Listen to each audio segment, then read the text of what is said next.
Hello and welcome. This is The Truth, Please. This is Monday. This is Andy Peacher and author Timothy Spearman. It's 5 o'clock in the UK, 12 noon Eastern Standard Time, and you're listening to Freedom Talk Radio Network. freedomtalkradio.co.uk. Let's go!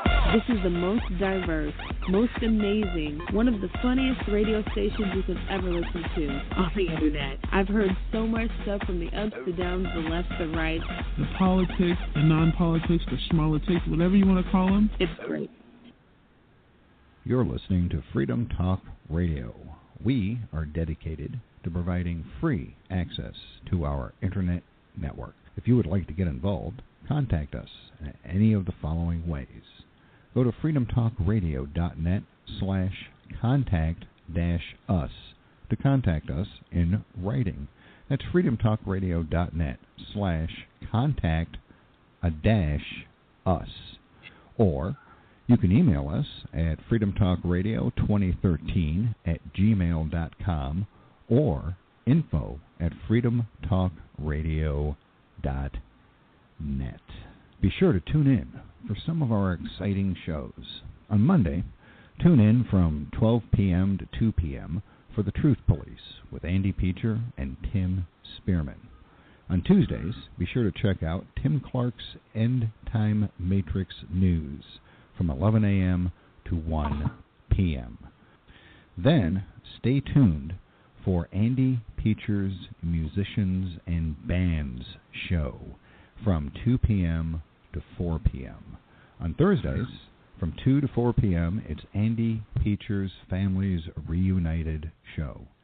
Friday is a busy day on freedomtalkradio.net as we get the weekend off to a great start. From 12 noon to 2 p.m., once again, it's Tim Clark's End Times Matrix News.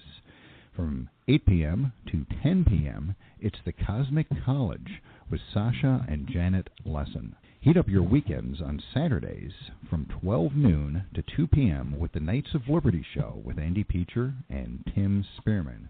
And then, from 5 p.m. to 7 p.m., Bill Zam is surrounded by idiots. So be sure to tune in to all of our shows on freedomtalkradio.net. Thanks for listening to The Truth Police Live with Andy Peacher from the UK and Timothy Spearman from Canada. Mondays at 12 p.m. Eastern Standard Time and 5 p.m. UK time. Find The Truth Police radio show on Facebook. Visit Tim's website at www.shakesaspear.com or visit www.lulu.com. Search for Timothy Spearman and find his book Sailing the Seven Seas, Butterfly Dreams, and Odds on Favourite. Visit the station's website www.freedomtalkradio.co.uk or email the show at freedomtalkradio2013@gmail.com or Skype us at Freedom Talk Radio 1. Thanks for listening to The Truth Police. Yeah, welcome to this Monday. And what the ladies forgot to say is we've got a Sunday show just added to the lineup, and do you know what, the website area is the Spirit Guide, coincidental that is, with TJ Morris, the Spirit Guide, spirituality explained really. Yeah, so welcome to the show again, Tim, and we've got our good friend guest hanging around. It's Andrew Porter, the psychic surgeon, and his website is www.andy-porter.co.uk. Tim, how's your week been? Marvelous, Andy. It's been productive and quite fun. My girlfriend's birthday was this weekend, so I went down to Kensington Market and we enjoyed some Jamaican food and coffee and walked around and went into the boutiques and had a little shop. It was nice. It was great. That sounds absolutely wonderful. So, without further ado, then we'll introduce our guest. Then we'll call it you Andrew for today because I'm Andy because I was here first. But Andrew Porter, welcome to the show again, and hope you've had a very great week down there in the West Country. Yeah, hi Andy. Yeah, Andrew's good for me, not a problem. In fact, you can call me whatever you fancy, really. Tim's on the line here from Canada. Hello, Hi, Tim. Andrew. Welcome to the show. Nice to Thank you. have you on. Yeah. Yeah, it's good. Good to have a chat. I enjoyed the last one, which seems like maybe only last week, but I guess it was 2 or 3 weeks ago now, was it? It is, yeah, and it was on a different sort of show and listenership. So I've advertised this all day today, and we're asking people in the second hour if they've got any psychic questions or they want to talk to. I don't know how it works, but be blessed or talk to Chen. Then, I've told people to call in if they will. If not, you've got me and Tim to. Chen can work on us, but tell us all about the story again. Because I was intrigued when you told me, and I'm sure Tim will be, and the new listeners of The Truth, please. Yeah, in terms of the whole kind of sort of background summary, really. Yeah, start at the beginning again. About the house and you leading up to what you do to help people, and psychic surgery and the history of it, and obviously the voices, and you gave examples last time, so. Yeah, and if you need any sort of feedback, just ask us. Tim, Andy, any comments? Yeah, no problem. Okay, so my name is Andy Porter, and I'm a psychic surgeon, which sort of happened by complete accident, really. Well, certainly it wasn't intended, or there was no intention to become what I kind of term as a psychic surgeon now. So just to give you sort of a quick summary of my kind of take of psychic surgery, I'm sure many people sort of think of psychic surgeons as the pictures of old, really, carrying a scalpel and chopping people around and lots of blood and gore everywhere, which may have been the sort of the way psychic surgery was performed in the older days in the sort of Philippines and places. But obviously, since I live in the UK, we're not allowed to chop people around, understandably, without medical training and medical certifications and that kind of thing. So I don't actually do that. So I don't actually use scalpels. I don't cut into any of the physical parts of the physical body. The way that I actually orchestrate and work with psychic surgery is that my spirit guide, whose name is Chen, actually takes over my physical body, basically, when I'm in a kind of trance-like meditative state, and he then actually performs surgical operations on the etheric body, which is a vibratory body that's quite close to the physical, but not one that we can see. And he makes changes to that body, basically, and then those changes that he makes are then mirrored back into the physical body over the course of maybe a week or 2 weeks or something. Different people take different lengths of time. So if he makes a change to the etheric body, that change will basically mirror itself back into the physical, and that's how healing's performed. So there's nothing per se to see as such, because everything's happening etherically. And the way that I actually work is I tend to work on 2 different types of people, really. Obviously perform psychic surgery on people that have got complaints, whether that be or some type of physical complaint that they can see, and then I also perform what again I term as psychic surgery on people that have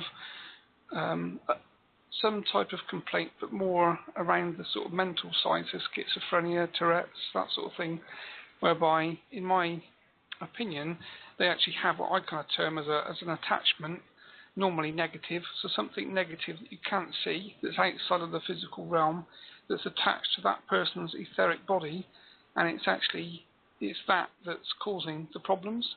So if you took a schizophrenic patient that's hearing voices, they're actually talking telepathically to this attachment that I see attached to the etheric body, and this is what we detach. And when this negative energy or entity has been detached, then the voices stop, and normally things go back to being more normal for the patient, if you like. So that's the kind of like the 2 different types of work that I do with the term under the banner of sort of psychic surgery. And does that make sense to you guys?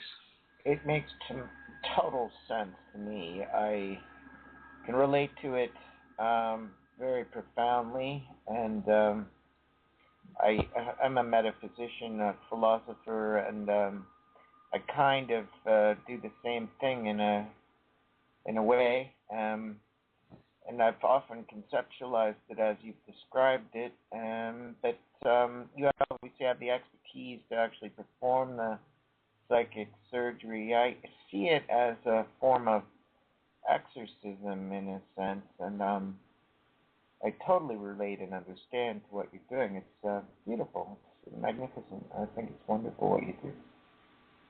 No, thank you, Tim. Well, that's kind of a word that I kind of tend to steer away from, really. Is when I speak to people, if you kind of word, or certainly in the UK anyway, if you sort of mention the word exorcism, people tend to think of Hollywood films with all sorts of, palaver going on.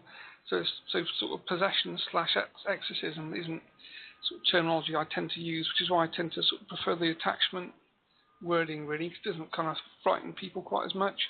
But effectively, it is the same thing, really. And it's one of those things that I sort of never understood initially what was actually happening, what I could see. So when I could see negative attachments connected to people's etheric bodies, I didn't really understand what I was actually seeing for quite a while, until my guide sort of explained that these were negative energies that existed out of the vibratory frequency that we can see with our eyes, and if we detach them, then basically all of the control they have and the negativity that they're sort of pushing onto people or the person they're connected to would stop, which was quite sort of astounding for me. Your book is wonderful, and I've been going through it. I'm going to read it from cover to cover, and I'm hoping that it can teach me how to develop my skills, and maybe I can help people in this way too, because I run into people with issues, and I've often believed that schizophrenia had to do with, well, what you'd call an attachment. I guess Old Testament and New Testament Christian thinking would be that they're some type of a demon entity, like Mary Magdalene was supposedly possessed by, and so forth. And then you drive off the so-called demons. If you want to use the word attachment, I support that, because we need to use new language sometimes to reprogram people's thinking, because they get, I guess the old terms lose their coinage and value over time, and they become like a cliche. So I support your use of a new vocabulary to refer to this age-old phenomenon. And I laud what you're doing. I think it's great. It's marvelous. Okay, thank you, Tim. Well, I think it's one of those things, isn't it? It's like you say, it's interesting to talk about the actual words, because obviously different people understand different wording, and again, depending upon your kind of cultural heritage and the sort of families you've brought up with, and whether they're religious or not religious, some words obviously can be quite scary for people, and different words mean different things, don't they? So it's a bit like politics to a certain degree, isn't it, whereby it's a kind of complete play on words, really. And that was why I kind of picked the word attachment rather than sort of demonic or exorcism, because obviously for a lot of people, they're not words that they feel comfortable hearing.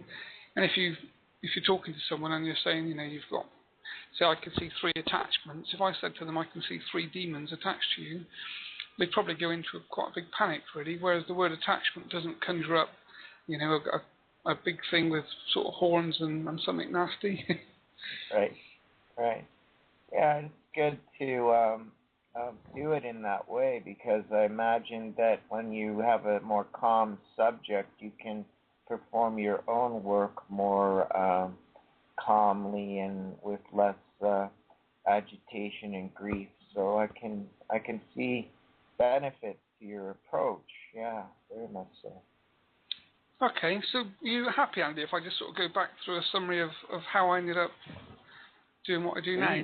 Oh, yeah, definitely. Then we have a quick question from one of our listeners after you've done that. Yeah, no problem. Okay, so just in a nutshell, really. So I sort of wasn't spiritual, wasn't religious, just considered myself to be pretty normal, really. And then some quite drastic things changed in my life. Went through quite a difficult divorce and that kind of thing. And met my partner at the time, who is my wife now, Jane. And while all this was happening, I kind of moved house, and it seemed to be that I moved into a house that was possessed, really, because I moved in, so I was living on my own for sort of 6 to 7 months, and everything was fine to start with. And I'd come home, it was a sort of 4-bed house in Chippenham, in the UK where I live, and it was quite a new house. It had only been built sort of 7 or 8 years, so it wasn't, an old cottage from the 1800s. It was a relatively new house. And I started to notice I could start to see shadows. So when I'd look around the rooms, especially at night when the lights were on, I'd see shadows darting about, which I thought was really odd. And then I started to get goosebumps quite often when I came in the front door and I walked up the stairs and walked around the house generally. I'd be having this like continual goosebump thing, and I've kind of never really understood exactly what it was all about. And then Jane and I were talking, because she lived in Devon in the UK, which is sort of 120 miles away from where I lived. So we used to talk on Skype, funny enough, most nights. And she used to say that she could hear all sorts of odd things in the background that I couldn't hear at the time. So she'd hear other voices, things talking, lots of loud sort of screaming sounds and clanking and banging, like chains were being banged. And of course I'd be sat in the room looking around thinking, I can't hear any of this at all. So something was being picked up on the mic that she could hear via Skype, but I wasn't actually hearing at the time. And then sort of one thing led to another, and over the course of a few weeks, it sort of started to get like drastically worse, to the point that I'd be lying in bed and I'd hear lots of banging and crashing outside the door, and I'd see lots of shadows underneath the door as well. I'd go and open the bedroom door and check outside, and go look at all the other bedrooms and the toilet and things, and there'd be nothing there. I'd shut the door again, get back into bed, turn the lights off, and then there'd be all this crashing and banging like chains. And the sound actually sounded like, in the old days, you saw a picture of people that used to have like a big long stick with a chain and a big round metal ball attached to the end. It was almost like that ball hitting people over the head was a sound that we could hear quite often. And one night I can remember waking up and I was absolutely dripping in sweat. It was really hot, and it was in the middle of the summer, and the heating was on full blast, which was really odd because obviously it wasn't timed to come on. In fact, the heating was off, so it was switched off at the wall. But all the radiators were boiling hot, and I was literally drenched in sweat at 3 or 4 o'clock in the morning. And I ran downstairs to have a look at the timer, and oddly enough, the timer was turned off, and yet the actual heating pump was running, and all the radiators were boiling hot. So effectively, I couldn't turn the heating off, which was somewhat bizarre. And one thing just led to another, and it started to get progressively worse, and I started to feel things actually getting into bed with me. When I went to sleep at night, I'd see the covers start moving on the duvet, and I'd leap out screaming and swearing and telling whatever was there to leave me alone. And this kind of went from obviously bad to worse, to the point that one night I was actually in bed and I came to, and I remember it was 2, 3 o'clock in the morning. I remember looking up and actually seeing the back of the wall rather than the roof. And I thought, that's really odd. I should be looking at the ceiling, because I should be lying flat on the bed. But I was actually looking at the back of the wall. And as I put my head up, I could see that the bottom of the bed had been raised like 2 feet off the floor, which is why I was looking at the back of the wall as opposed to the ceiling. And obviously, petrified, shouted and swore and told whatever it was to put me down. And with that, there's an almighty crash as the bed dropped onto the floor. And I spent the rest of the night under the duvet, still swearing and, shivering, in a terrible state, really, absolutely petrified. So when it came to the morning, I thought, okay, let's be rational about it. I get out of the bed, and I thought, it's obviously just a really bad dream or something. But as I got out of the bed, I actually had a laminate floor in the bedroom at that point, and the bed was on casters. I could see the bed had actually moved to the right significantly, and it was no longer on the casters that it was the night before.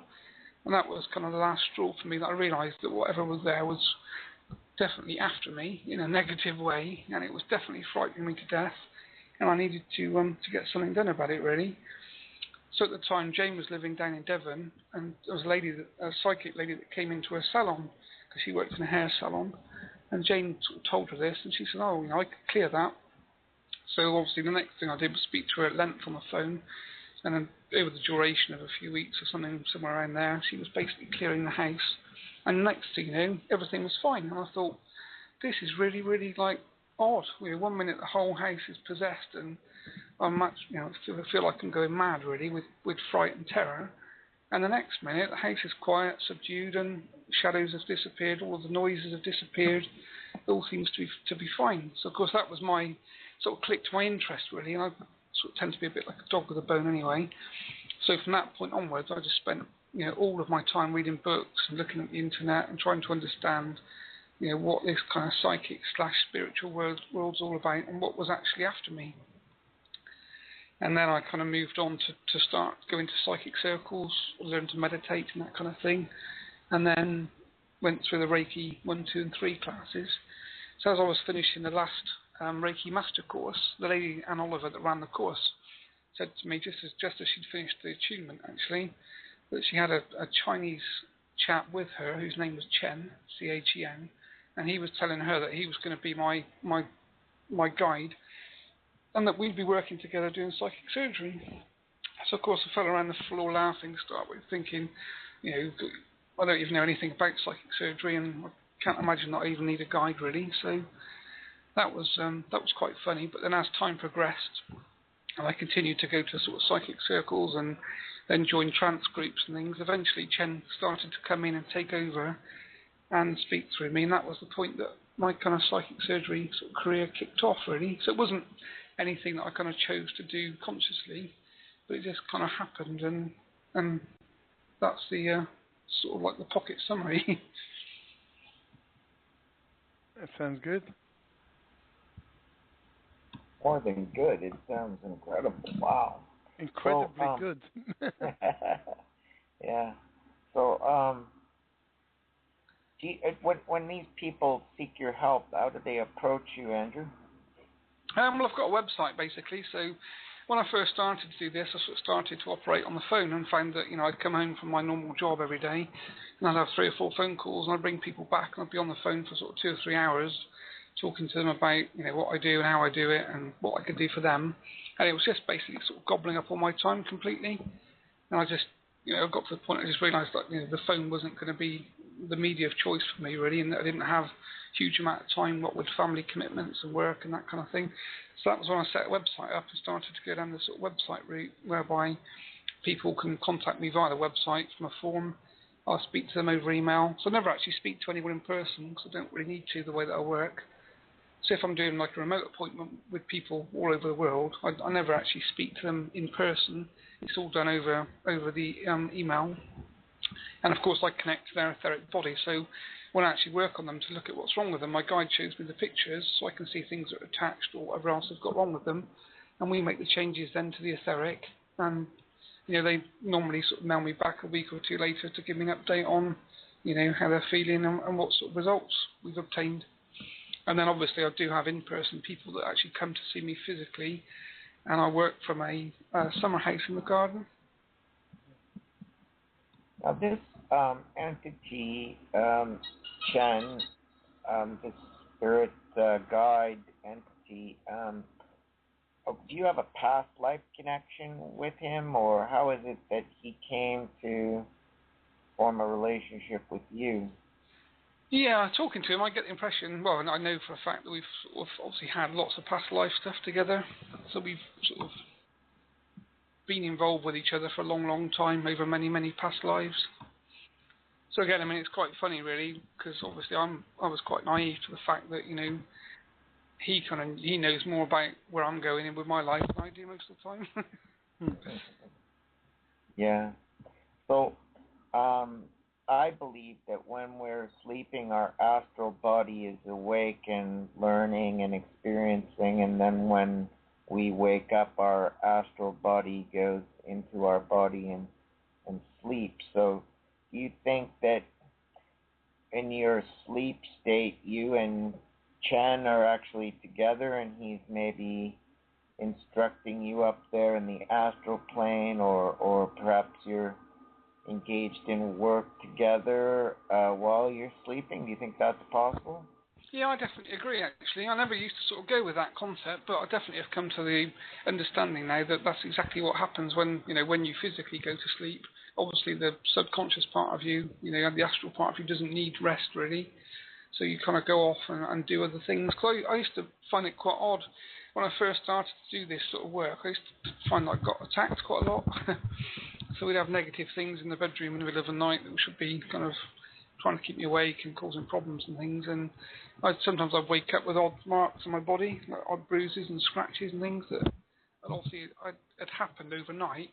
And I'd look at Jane and say, look, I've got another one of these, scratch or bruise or this or that.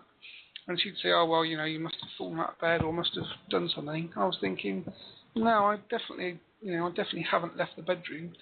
So I used to do things like lock the bedroom door, and I'd set a camera up on my laptop actually to kind of record the bedroom door overnight to see if I left the bedroom. Because there were so many odd things happening at the time, I couldn't quite work out what was going on. And I thought, I wonder if I am sleepwalking and going downstairs and banging into something, which would account for some of the physical marks on my body. But that wasn't the case, and I now believe, as you've said, Tim, really, that when our sort of physical's asleep, our astral is off, doing other things, or even engaged in some type of, conflict with negative type energies, that sort of thing.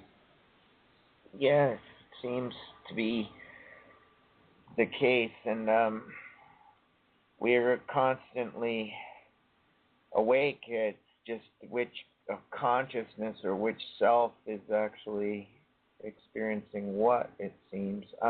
Brian, one of our listeners, he has a question. He is wondering if you've had this or some of these abilities since your childhood, or whether they kicked in at a later stage. No, yeah, I had nothing at all. From childhood, I sort of nothing really, not psychic, not spiritual, nothing at all, just played lots of football really. So it was only when I kind of got to about 34, somewhere in there, when Jane and I met, that all of this sort of happened at the same time really. And it was quite bad for a while. I wondered if a couple of times I felt so sort of frightened with what was going on and what was happening to me that didn't seem to be affecting people around me. So I was almost on the verge of sort of going off to sleep in a church at night, because I was just became sort of petrified of the night really, because I just knew that wherever I was, it felt like things were after me, and I was sort of almost questioning my own sanity to a certain degree. Yeah, the Mudongs in Korea, which are the Korean shamans, they talk about a time when they realize they're chosen to become shaman. Their life takes a turn, and they go through what they call shimbyung, which means spiritual sickness. So that turmoil you're describing seems to have been similar to their initiation period, where they also have their lives thrown into turmoil and realize they're chosen for a more spiritual path that has to do with their version of psychic surgery. They perform what they call a gut, which means kind of an exorcism and a seance combined, is the best way I would describe it, where a Mudong acts as a kind of medium, and the relatives of a ancestor or spirit will feel afflicted and maybe even be plagued by bad luck, and they go to this shaman, and the shaman often takes on the personage of the ancestral spirit and can even talk in their voice at times. And they advise these people that perhaps their grave has been badly oriented, and that they place them in the wrong kind of site that doesn't have the right peng su, which means doesn't have the right geomancy, it doesn't have the right feng shui, it doesn't have the right energy. So they ask their relatives to move them to a new grave site or something like this, Yeah, it's fascinating. Or they may feel that their descendant is not living their lives the way they should, and they advise them on certain corrections in their lifestyle and stuff. It's fascinating. So it's just so interesting to see how the different traditions around the world do the kind of things that you do, but maybe a little bit different approach. Well, I think that's the interesting thing, isn't it, Tim, really, is that, when I started to do what I do and get into it, I kind of didn't really look external to myself. I just thought, this is what I see, this is what I believe is happening, and the results are positive, so I just continued to do it, really. It was only after maybe a year or 2 years I actually started to look a bit wider and actually think, oh, wow, it's, there are all sorts of other, there are sorts of other religions, spiritual people, indigenous people, native people doing all the same sorts of things, just that they see it in a different way or construct it in a different way, but the result is the same, and they're effectively doing the same thing. So I didn't really ever believe in the concept of, like angels and devils and that sort of stuff at all, really. I thought that wasn't something that kind of resonated well with me.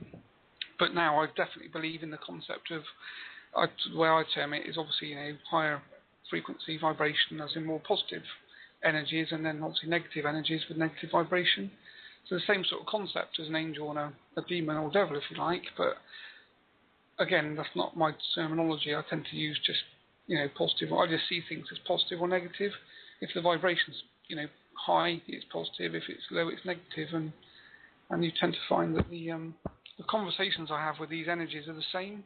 So when you're actually talking when I actually communicate with something that's really negative, that's attached to somebody, a physical person, most of the time they're really, really intelligent. In fact, probably certainly more intelligent than me personally. But they definitely come across as though, we've really underestimated them altogether. Right. There's a couple of questions here. Go ahead, Andy. Yes, from the list I sent you. Anyway, just so people understand, what do you actually do as psychic surgeons? That's the first question. Is there many people like you about with the title? And, is it possible to feel ill after psychic surgery? So they're three little ones for now. So what is it all about? What do you do to help people? Is there other healers? And do you feel ill afterwards? Is that to myself or was that to Tim? Sorry, Andy. No, that's for you as a cool. psychic surgeon. Yeah, no problem.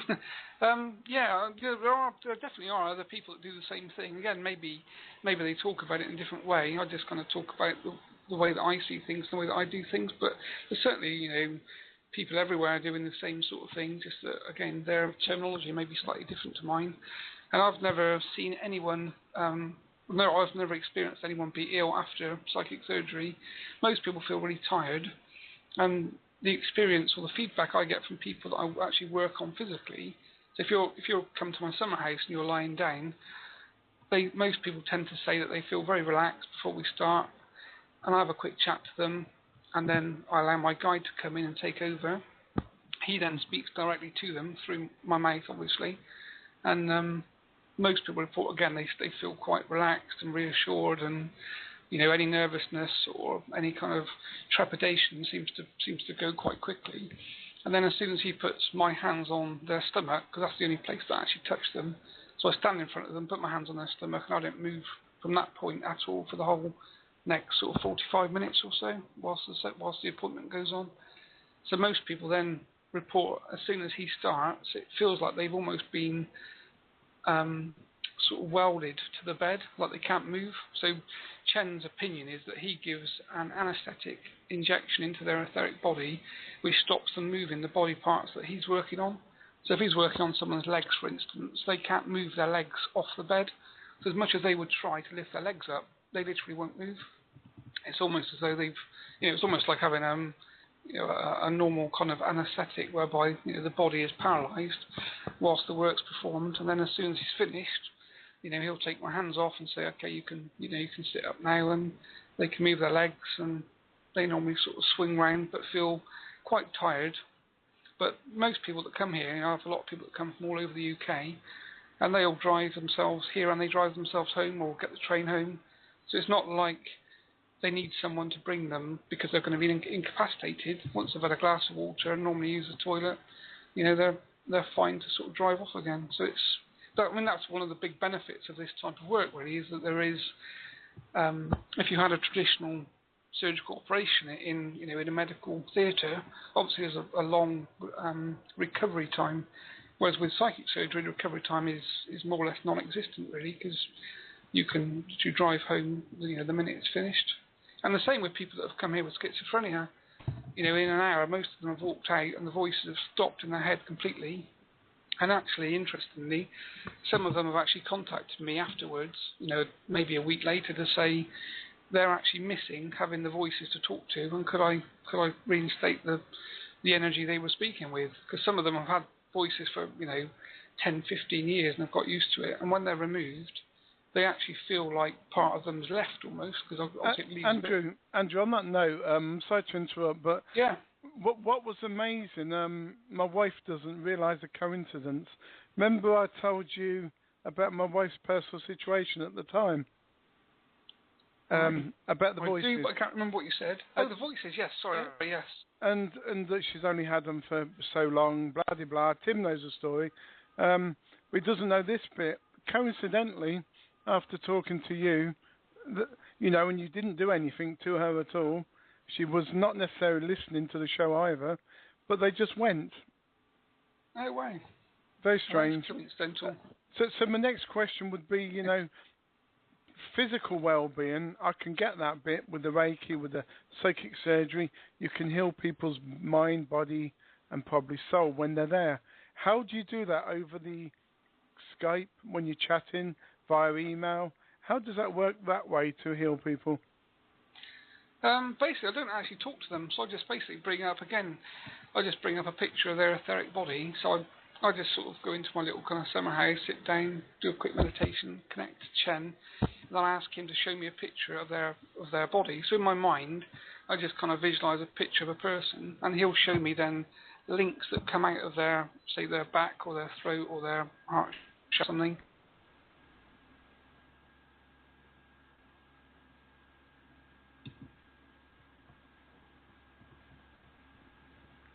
Are you still there, mate? I'm here. Oh, Andrew might have a problem. Oh. I should have asked for a backup landline, just in case. Uh-oh. Oh, that was very interesting so far. It's going to get good if we can get a backup landline. Mm-hmm. Well, it's good because I've seen people do Reiki, and a friend of mine in Somerset, same area that Andrew's from, they did Reiki on people's knees, and no chance of the hospital curing the problem, but a couple of massages or whatever they do with Reiki, they touch it, they move about, a couple of sessions, and knees are perfect, which is kind of like magic, but then I guess these people have done it all the time.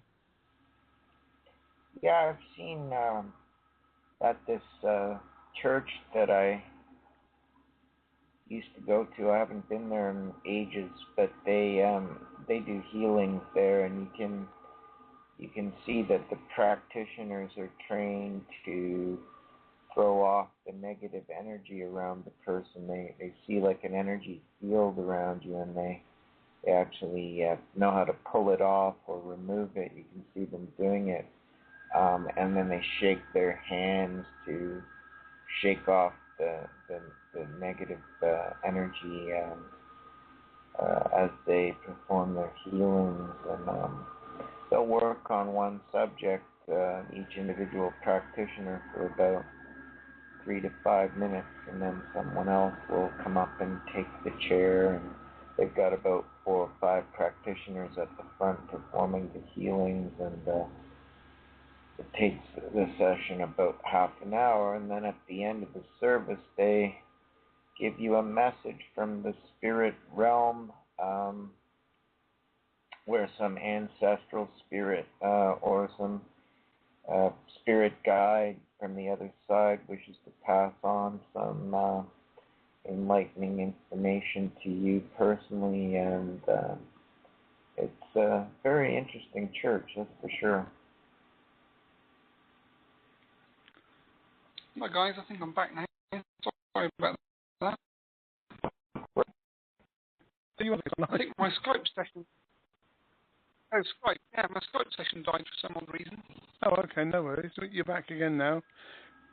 So you were saying about the emails, you visualise a picture and... Yeah, basically, I just bring up a picture of what I'm looking at. So if I'm working on a person or their property or their car or whatever, I just bring a square box up and just look inside that box to see what I can see attached or what's in there. So I was looking at someone's property that had negative energies walking around, I actually kind of see them, and then I can more or less question or work out which room they're in, and then basically detach and remove them. Yeah, I can get that physical thing now, even with doing it over the email. I'm sure you mentioned last time you can. Well, not you, but Chen. Can he tell people what's happened in their life, if loved ones have passed, what might happen in the future, or is it purely the surgery part of psychic? Yeah, he's more of a psychic surgeon, really. So he's more sort of au fait with just performing the surgery, as opposed to, he doesn't kind of do readings and that sort of stuff. So a lot of people ask me, can Chen do readings and things, which, in the past I've sort of questioned him on, but it's not something that he's over keen to do. Sometimes he will give people information about, where they're going to be, and a few people he's sort of given nuggets of, you might find you're moving house in the next 6 months, or, if someone wants to buy your business, then you need to sell it. So I did have one client that came, a lady, that had been living in her house for 10 years or something, and had a business, and he actually told her that she would be moving house and selling the business within the next 6 months. And of course, at the time, she said there's no way that will happen, because I've had it for quite a long time. And I think I ran into one of her friends about a year and a half later who said, she laughed actually and said, if I saw you, to mention that she did move house and she did sell her business to one of her best friends, oddly enough. But he doesn't do that very often. He tends to just literally perform the work that we do, rather than doing the sort of more reading-based work. Okay, no problem. Yeah, no, I just wondered. Okay, Brian has some questions. His questions all seem to be to do with this business of psychic surgery. Let me just try and summarize it here.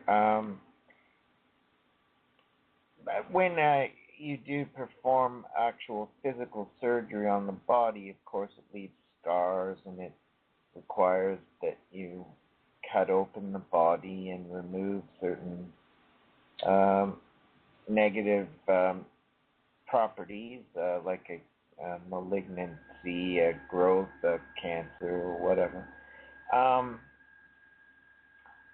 Does this surgery leave a kind of spiritual scar that takes some time to heal, and must surgeries be performed more than once sometimes? And what are the matters that are removed, these attachments and so forth? What size and shape do they take? Things like that. This is what he's asking. So you're talking about in the physical, Tim, are you? No, I'm trying to ask about this from a spiritual standpoint, like by analogy, when you surgically operate on a patient, you leave scars and you have to remove certain cancers from the body and so forth, and sometimes it grows back, and sometimes you have to perform a repeat surgery and so forth. Is there a like analogy here? I mean, does it take a few days for the person to heal because maybe there's a spiritual scar left behind after the spiritual surgery is performed? Not with my understanding is, talking to Chen, basically, that he doesn't see things physically the way that we see them.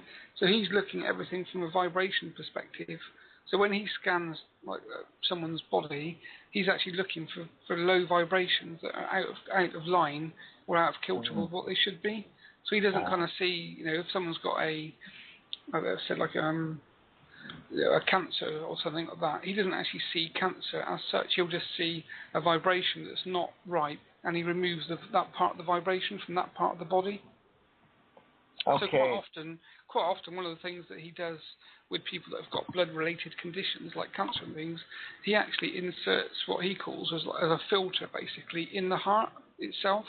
So as the blood passes through this filter, it basically filters out the negative vibration, which would be the cancer cells, if you like, and they tend to leave that in for about a week or 2 weeks, and then they'll go back at night when that person's asleep, when they're ready, and they'll remove that filter they've put in. Wow. Wow. So it's almost like spiritual acupuncture. Huh? Yeah, basically, and that's in a way that's one of the things for me personally I find quite amusing is that I don't really do very much, to be honest. I communicate with him and obviously allow him to work through me, but to be honest, they're doing 90% of the work. Wow. Well, can I ask a silly question? It might be silly because can Chen detect what negative problems within your body as you just described, or do you have to say, well, my knee keeps playing up, and then he tells you, or can he say, well, I find there's some problems about the knee area, or your back or your head or your anything, or do you have to tell him? I think it's a two-pronged answer really, because in the UK, obviously, because I belong to UPS, which is the Unity of UK Psychic Surgeons, so we've got like a group of people doing the same sort of thing, and to get insurance in the UK, we needed to basically form this unity of people doing the same sort of work, and then we went to various insurance companies to find out if we'd get insurance, and of course, because psychic surgery, in the way that we perform it, is different on the basis that you can't really, it's not like doing massage and acupuncture, you can't go on a course and come out as a psychic surgeon. And the insurance companies weren't very keen to touch us with a barge pole, really, because obviously different people are doing what we term as psychic surgery, but they obviously can't see what you're doing. There's no qualification for it, and there's no training course for it.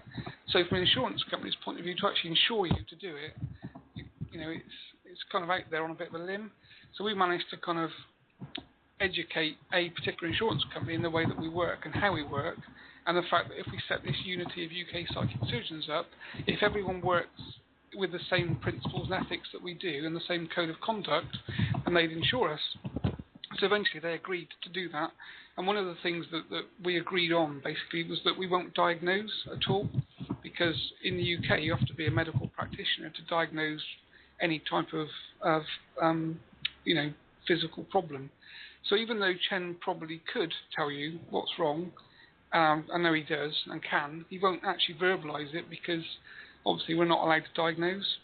So if you come in and say, I've got a pain in my stomach, but you know that you've got stomach cancer, he might tell you that he's worked on your stomach and, see how you get on, and then you go away and in 2 or 3 months, someone drops me an email to say, my stomach cancer's gone, or I've had a few people that have gone back to hospitals and doctors, and the doctors always say that they misdiagnosed the person in the first place. So quite a few people that have had cancer that I've worked on, when they've gone back to their general practitioner, their doctor, and then been to hospital for scans to find out that the cancer's been cleared, they've always said that they're really sorry, but it was a misdiagnosis.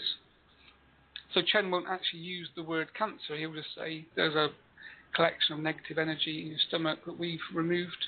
So exactly. No, you've kind of answered the question.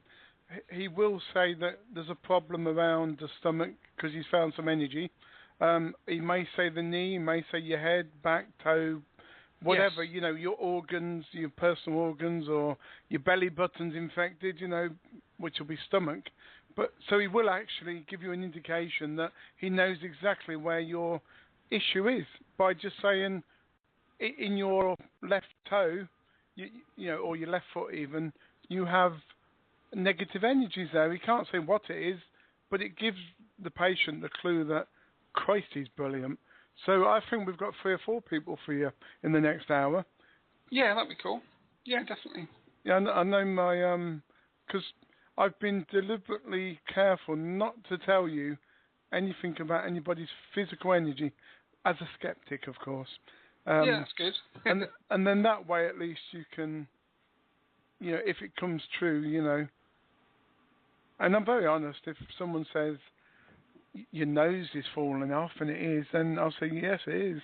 I've got a problem with my nose. Yeah. Yeah, exactly. I think that's the best way to be, Andy, isn't it, really? I mean, I try and be straight down the line with people.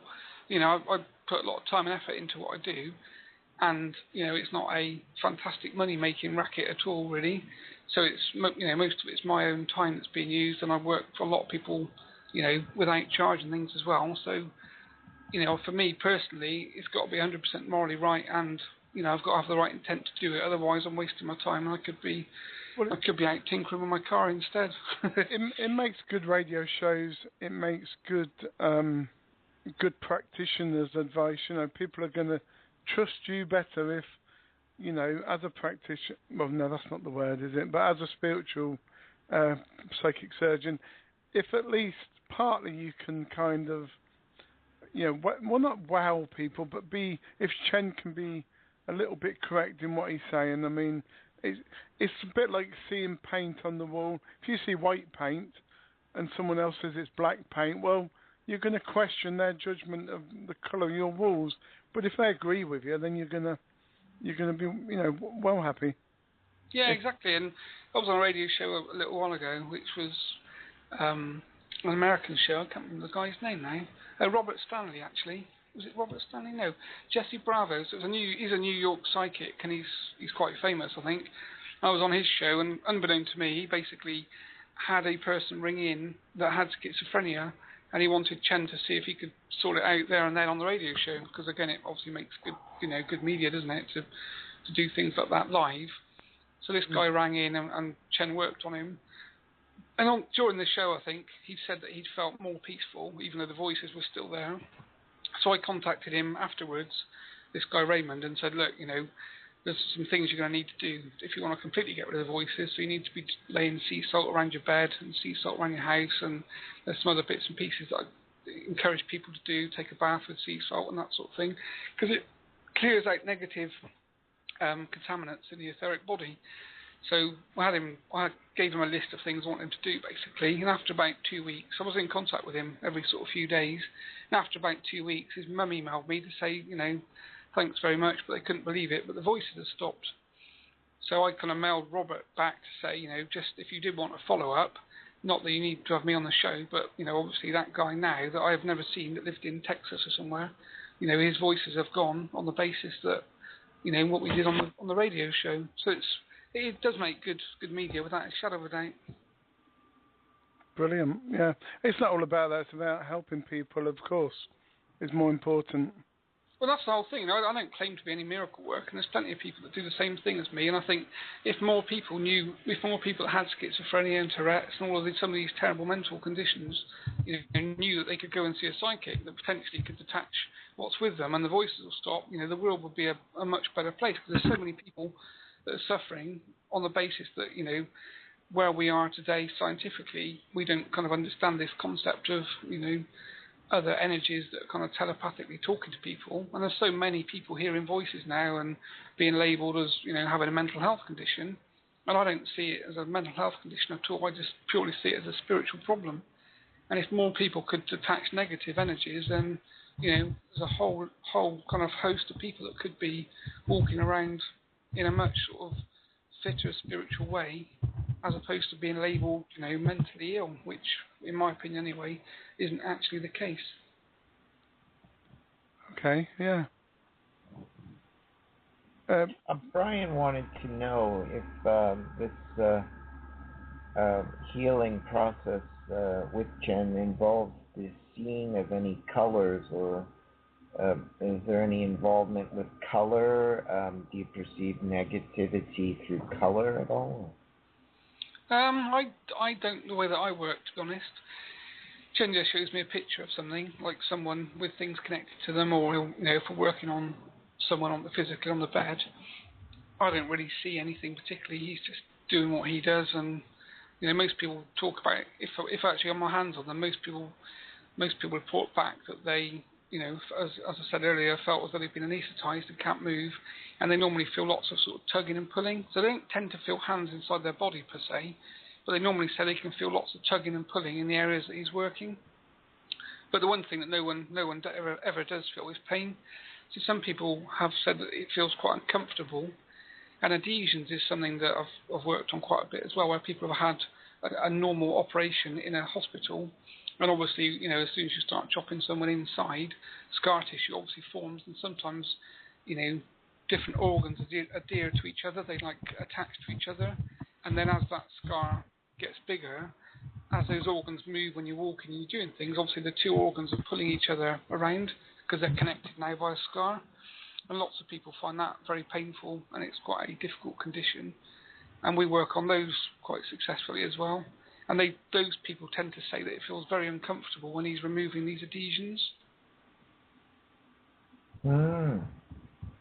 So when they feel uncomfortable, do they squirm and do they sort of, well, the word squirm comes to mind, or writhing with discomfort, maybe even? No, normally they can't move. Oh. So normally if they're lying on the bed, they literally are physically, anaesthetised. They can't actually move. So they'll just say to him, this is feeling quite uncomfortable. Or he'll ask them normally and say, does that feel uncomfortable? And they'll say, yeah, it does actually. So he'll then reply to them and say, I'll get one of my team to give you, more anaesthetic so you can't feel what we're doing or something. So it's almost like a normal surgeon really, whereby, if you're starting to feel something, they obviously give you more anaesthetic to take away the feeling, or more pain relief to take away the pain that you're feeling. But no one ever reports pain per se, it's just uncomfortability more than anything else. Okay. Well, go ahead, Annie. Yeah, I was going to say probably exactly what you're going to say. If we play a track and a couple of promos, that'll give it about 5 minutes for our first caller to call in. And it's going to be Joanne. Joanne's going to call in. She's got a couple of medical problems, a little bit shy, but she's going to just sort of ask the general question, can Chen help her with a couple of medical problems, and then see what he picks up. I mean... yeah, that's no problem. Yeah, so if I play a track or two and a couple of promos, 5 minutes, it gives you time to get Chen ready. Yeah, that's fine. And I'll just do a quick meditation, and then he'll be ready by the time you come back. Okay, no problem.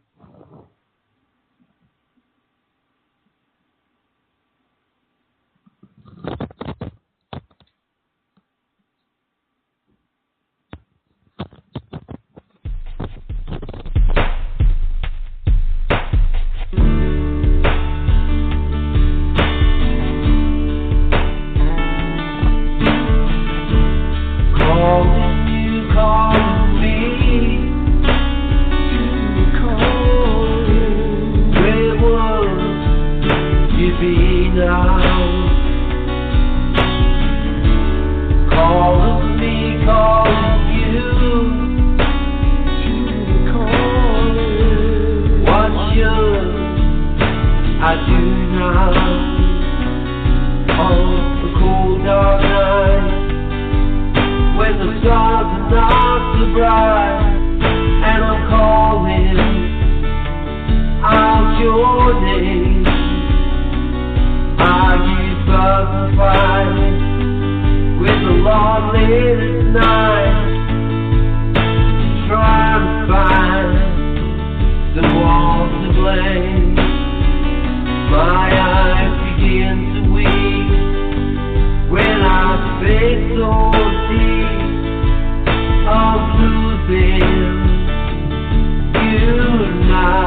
That was Michael Unsworth, and it's calling you, calling me. Maybe a relevant record, but that was for the charity Children Screaming to Be Heard .com. Just going to play a couple of promos, and we'll be right back with Chen, the psychic surgeon. freedomtalkradio.co.uk. Let's go! This is the most diverse, most amazing, one of the funniest radio stations you could ever listen to on the internet. I've heard so much stuff from the ups, the downs, the lefts, the rights. The politics, the non-politics, the schmolitics, whatever you want to call them. It's great. Yeah, welcome back. This is freedomtalkradio.net and The Truth Police. Welcome to the show, Chen. I hope you've had time to sort of come through to us, and it's very nice meeting you. Good evening to you. My name is Chen. I'm Andrew's guide and principal surgeon, so I would like to say thank you for the opportunity to converse with you this evening, and I will do my best to perform in the way that would work best for the radio and the media show that we're currently on. Okay, then. Well, we do have a caller on the line. She's a little bit nervous, but I told her not to worry. And her name is Joanne. Joanne, will you say hello to Chen? Hi, Chen. Hello, Joanne. Thank you for taking the time to call in. You're welcome. Now, what would you like me to help you with? I got a couple of health problems I want to see if you can help me with. Yes, okay. Let me just I actually work with a team of other energies, so I don't work on my own as a sole entity. There's a team of us that work together, so what we will do is we will just basically process a review of your etheric body, which will take maybe 5 to 10 seconds, and then I will come back with an answer for you in terms of the way that you, or the understanding of the way that you are currently suffering. Okay. So if you can just bear with me for a moment, please.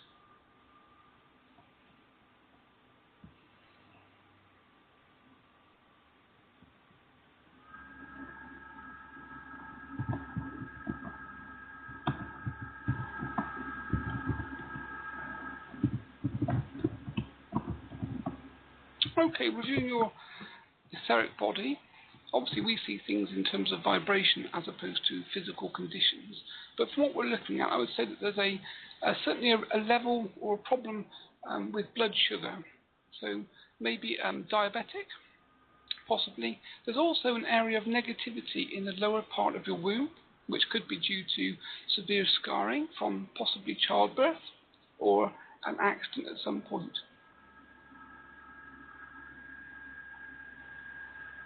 Okay.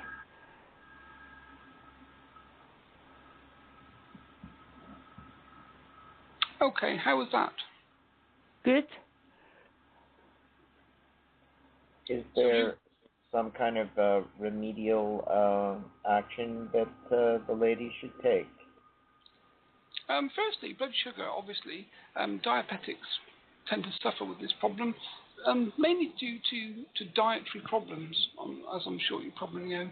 One of the things we like to recommend, really, for any dietary related problem in terms of blood sugar is obviously to start to change the physicality of the things that you eat and move into a more alkaline diet.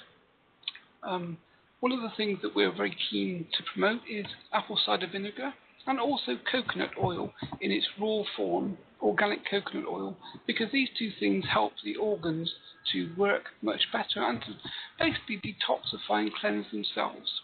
One of the big problems you have in society today is your use of vegetable oils. Vegetable oil, if you look at the molecular structure, is very similar to mechanical oil that you would use in a motor vehicle. And of course, this would not be very good for human consumption. So a much better recommendation would be coconut oil or possibly olive oil, those sorts of things. So people that are using lots of vegetable oil will find this potentially could give them a diabetic condition. Is that something that relates to you, my dear? Yeah. Okay, so when you actually, so when you cook things and you fry and such like, does your diet contain quite a high proportion of vegetable oil? Yeah. Okay. Also, margarine is, again, if you look at the molecular construction of margarine, it's not very good for the human body at all, and actually blocks the way that the pancreas works, which can cause, again, diabetic conditions. So this is why, if you look back in time, you'll find that many of your ancestors used to use pure butter. And even though butter may have been demonized by those in the health profession, the actual molecular construction of butter is much more suitable for the human being than margarine. So butter would be a much better choice. And also, you must remember that the way that you're marketed to these days on television is all about really profits of big corporations. So if we look at butter again, it is a much more natural product in its raw form. It's more assimilated by the physical body, and also it actually has a higher level of cholesterol, and cholesterol is a good thing. Without cholesterol protects your heart and also protects many of your circulatory systems. So without the right level of cholesterol, you're actually doing yourself an injustice. And this, again, in my opinion, could possibly be one of the things that has found its way into your diet in large levels. This would be obviously margarine and oil. Would Marmite be good for the lady? Marmite would, yes, Marmite's excellent. Contains very high levels of vitamin B and such like. So yes, Marmite's very good. But removing any type of vegetable oil from the diet would be my first thing really, and replace it with either olive oil or coconut oil. So no margarine and no vegetable oil at all. Another thing that's actually very, very good, but of course most people would obviously turn their nose up to a certain degree, is urine therapy. So actually ingesting your own urine is something we used to do when I was last alive, and it's something that's practiced in the Eastern Bloc still today. Many of the Indian continents, Indian subcontinents actually still practice the use of urine therapy. And this again helps to detoxify many of the organs and actually works very well for people that have a diabetic condition. Hey, I want to say you're spot on, and thanks very much. Okay, it's been my pleasure, my dear. And if you would like, I could actually send some of my team to work on you whilst you sleep this evening to see if we can make some changes to your blood sugar levels. Yes, please. Oh, okay. What will happen then, my dear, just so you're completely clear with the process, when you're asleep in the middle of the night, not myself, but one of my helpers will actually attend to your bedside, will actually make some quite extreme changes to the blood sugar levels of your etheric body. This will take between 4 to 5 days to mirror itself back through to the physical, and you will start to feel as though you have more energy, but you'll need to drink, again, coconut oil and maybe a teaspoon of apple cider vinegar to help the detoxification process. And please stop all vegetable oils and margarines. Okay, I will. Thank you. That's no problem. The pleasure has been all mine. Bye-bye. Goodbye. Right, Chen, before we're going to move on to Brian, and then if Tim's got any questions or if we've got any more callers, right. Joanne is actually my wife. You was 1,000,000% spot on. You mentioned the apple cider vinegar, which is very relevant to her being told that she's got gallstone problems. You would never have known that in a million years unless you were Chen. Also, she's been told that the olive oil, the margarine has given her the gallstones. So you couldn't be no more correct, than Chen, the psychic surgeon. So I just want to compliment you for that. But the next person who's got a health problem is actually myself. Obviously, you might come to the same conclusion because we're the same family, but I do have different health problems to my wife. So maybe if you could work on me, I'm Andy. Okay, Andy, let me just again do the same thing. I'd like to review your etheric body, and I'll converse with my team, and then I will come back in the next 5 seconds or so and provide you with our opinion.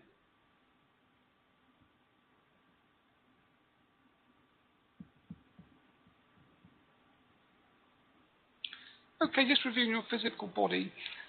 My opinion would be a heart-related condition. The top ventricle doesn't seem to be working quite right at the top of the heart. Again, there's quite a thick layer of cholesterol that seems to have been ingressed around much of the top of the heart. And there's a negative vibration around both of your kneecaps. So this again would seem to me as though maybe sport-related injury or possibly an accident or something that you've been involved with.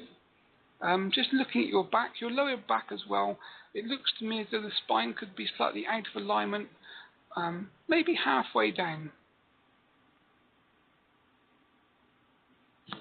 A little bit wow, because the heart condition I never knew about, if there is one. Cholesterol comes with all that fat anyway, which is very possible. And I was told last year I did have a cholesterol issue. Not so much a cholesterol problem, but the fatty part of my diet. So that's correct. The knees, spot on. The only thing about the back issue,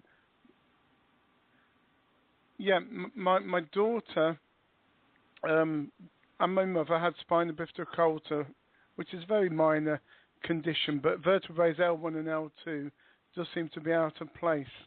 So that's relevant. The only thing you didn't pick up on, and well, I can tell you now because it doesn't matter. You're very good. Yes, of course. You're very good. Is my feet. I do have like gout in my feet, and I also have a condition, a genetic condition, which gives you the knee problems called Charcot-Marie tooth. I know you can't give me names, but I was hoping you'd mention my feet weren't right, but it doesn't matter. You're spot on again. Okay, well that's good to see. Obviously, with all of these things, we're not going to be 100% right all of the time. What we tend to look for is when we review the etheric body, we're looking for the biggest differential in vibration. So I'm not actually seeing things, I don't tend to see the physical body in the way that you would with your physical eyes. We're just merely looking at a whole collection of vibration and assessing which vibration is of the wrong frequency for the part of the body that it's actually connected or entered into. And then, of course, that leads us to be able to give not a diagnosis, because we don't diagnose, but an opinion as to where we think the problem would lie. But what I like about what you've told about me, and listeners, please, potentially what Chen has done is said, look, you may have a problem with your heart around the left ventricle, and you may have cholesterol, and I definitely did last year. So in a way, you're kind of saying, look, you've got nothing to lose by asking the doctor for an ECG, a blood test, to get it confirmed or whatever. So, Tim, I don't know what to say. Have a chat to Chen while I get the next caller on the line. He's fantastic. Could I just say, young Andrew, if I could do, that obviously the problems that we've picked up for you personally are not critical. So the heart-related condition that we've actually expressed isn't a critical condition. So it doesn't mean that you're going to pass back to spirit in the next few hours. Obviously, it's a analysis and an opinion based on what we can see from a vibratory perspective. But it's something that you may need to take into account. Would turmeric help to cleanse the blood and to remove plaques from the artery wall? Sorry, young man, I didn't quite hear that. I just wondered if turmeric is an excellent spice. Yes, turmeric is anything heart-related, really. Turmeric, and there's also another spice that we like to recommend, which would be, I'm trying to find the right wording, not paprika. It's one that doctors used to carry in their bags of years gone by. It basically forces the blood capillaries to open when it's ingested. It's a very, very hot spice. I can't quite put my finger on the name at the moment. Cayenne pepper would be the word. That's the word I'm looking for. Cayenne pepper is an excellent spice because what it does is when it's actually ingested into the bloodstream, it forces capillaries to open. Many of today's drugs are actually based upon a carrion stock of cayenne pepper. So if you were to increase cayenne pepper and also mix with turmeric into the bloodstream, you would find that this would definitely help your heart. Also, both of them tend to act as a blood thinning agent as well. So from a natural perspective, it would actually be a very positive addition to your diet. Just incidentally, if you look at the statistics on the Indian continent, because they obviously use many of these spices, you'll find that the incidence of heart-related disease and trauma are much lower than of those in the West, and this is primarily due to the ingestion of these two particular spices. Good news. All right. Thank you very much. That's quite okay. Yeah. I don't know about you, Tim, but this is talk about real radio. This is the first for the radio, and I really do hope people do contact Andrew later on to maybe have another meeting with Chen in the future, because this is fantastic. I mean, you know, I'm very, very lenient with people. If they get 1 or 2 out of 5, you know, they're very good, but Chen has got 4 or 5 out of 5 and 2 cases now. Well, let's move on now to Brian. Brian is our next caller, and Brian has a question to Chen. Brian. Of course, please fire away, young man. Good greetings to you, Chen. Yes, I have a lot going on at the minute psychologically. Yes, I was wondering if you can give us a general diagnosis about what's going on. Sorry, I can't actually hear you, I'm afraid.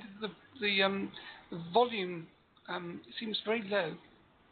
Is there any way that, Andy, you could repeat the question to me, please, with more amplitude? Yeah, Brian, do you want to speak up again and ask the question, or shall I ask him? What it is, Chen, I have a lot of medical problems happening with us at the minute, especially these last few months. I was wondering if you could give me a diagnosis. Well, just give us a general emphasis.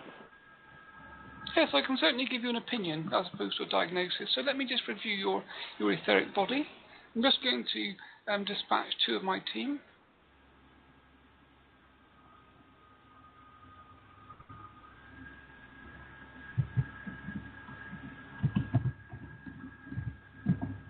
Okay, so the first thing that's coming back to me from one of my team members is that your inner child is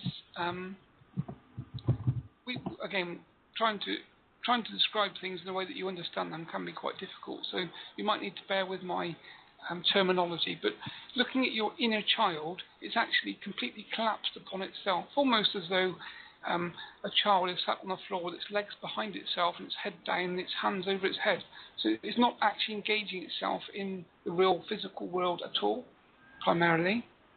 This means that obviously there's been a level of trauma which would normally be back to some sort of childhood problem whereby something's either frightened you so much or you've been involved in a traumatic accident that the inner child has basically recessed into itself and almost collapsed upon itself.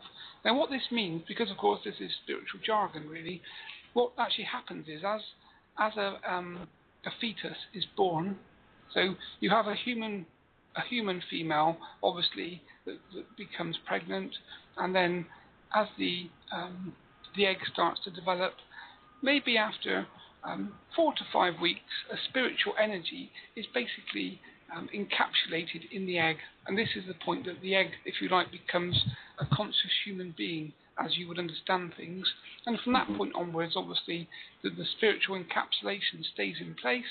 The baby is born, so now you have a physical, energetic baby that you can see and feel in your world, and encapsulated, if you like, in a way that you would understand it inside, is a spiritual essence, a spiritual energy, which is your consciousness, the consciousness of the human being. Now what can happen at times of immense trauma, or if a human youngster is frightened or involved in an accident whereby the trauma is so frightening, is that the inner child that's supposed to grow and embrace the world and open itself, almost like a lotus flower, to learn and to take in the experience of life, collapses upon itself. And what happens, it basically stunts all spiritual growth at this point. So even though the physical carrier, as in the body, still grows into an adult human being, the spiritual essence inside hasn't actually enveloped any of the additional teachings and learnings. Now what this tends to mean is that as you get older, you'll find that you're detached from physicality. You won't be able to integrate into society as you see it at all, regardless of the type of society. So it wouldn't matter if you were in the Eastern world, growing up in a very religious country, or whether you're in the Western world and you're growing up with the social regimes of the West. Basically, the essence isn't open to be receptive, and this means that you will find that you'll shun society completely. You won't be able to engage or involve yourself with other people, and all additional learning, if you like, is stopped. Now, the reason that I'm going on about this is when this happens, obviously this is what's happening on the inside from a spiritual perspective. And as I know you discussed earlier in the program, obviously the etheric body, if you like, is a mirror copy of what happens in the physical. So if on the etheric perspective this is happening and this trauma is engaged, then what will happen is the physical body will start to manifest many different problems. And most of them are going to be, obviously you're going to have issues around connecting to other human beings. Relationships will be very difficult. You're going to experience high levels of anger and irritation with everyone that you come into contact with. You'll find it very difficult to establish any work pattern or any type of lifestyle pattern at all. And then you'll find that there'll be obviously the physical manifestations of physical ailments and problems. Most of them will be mental related, if you like. So you'll find that mentally you're traumatized from the inside. So you're going to be diagnosed with things such as schizophrenia, potentially, maybe Tourette's. You're going to maybe find that you have problems with tinnitus, these sorts of very head-related conditions. And if that problem's not dealt with and not resolved, then obviously there'll be further breakdowns in terms of the way that the actual physical body works. So all of your heart chakra and solar plex chakra related organs will start to manifest problems.